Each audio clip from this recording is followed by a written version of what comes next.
কিছুদিন পরেই বিয়ে। বন্ধুর সঙ্গে শেষবার ফোনে কথা আরজি করের ওই তরুণী চিকিৎসকের। কি বলেছিলেন? আরজি কর হাসপাতালে মহিলা চিকিৎসক খুনের ঘটনা কার্যত নাড়ি দিয়েছে গোটা দেশকে।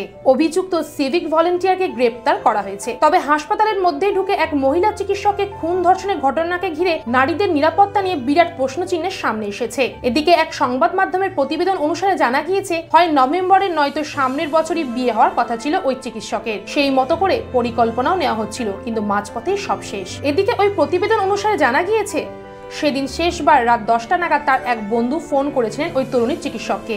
তবে তিনি সেই সময় ব্যস্ত ছিলেন। সেই সময় ফোনে বিশেষ কথা হয়নি তাদের। ওই তরুণী চিকিৎসক কেবলমাত্র বলেছিলেন, ব্যস্ত রয়েছি, একটু পরে ফোন করছি, ব্যাস ওইটুকুই। ওই বন্ধু সংবাদ মাধ্যমে জানিয়েছেন, তিনি রাত 10টায় ফোন করেছিলেন। আমাকে বলল, একটু ব্যস্ত আছি, পরে ফোন করছি। সাধারণত রাতে ফোন করেন, কিন্তু সেই রাতে আর করা হয়নি। এক চিকিৎসকের সঙ্গে বিয়ে হওয়ার কথা ছিল ওই তরুণী চিকিৎসকের। নতুন জীবনের স্বপ্নে মশগুল ছিলেন দুজনেই, কিন্তু মাঝপথেই সব শেষ। অনেক লড়াই করে মেয়েকে বড় করেছিলেন বাবা মা। অত্যন্ত মেধাবী ছাত্রী, তার লড়াইটাও কম কিছু ছিল না। দিনের পর দিন, বছরের পর বছর তিনি নিজেকে তৈরি করেছেন। এদিকে ডাক্তারি প্রবেশিকা পরীক্ষার কোচিং নেওয়ার সময় দমদমের একটি কোচিং সেন্টারে এক তরুণের সঙ্গে আলাপ হয়েছিল ওই তরুণীর। তারপর ধীরে ধীরে তারা একে অপরকে ভালোবাসতে শুরু করে। দুজনে অত্যন্ত মেধাবী। ওই তরুণও একটা হাসপাতালে চিকিৎসক হিসেবে কর্মরত, কিন্তু সব তছনছ হয়ে গিয়েছে একটা ঘটনা। যাকে নিয়ে এতদিন ধরে স্বপ্নের বৃত্তটা তৈরি হয়েছিল, তিনিই তো আর নেই।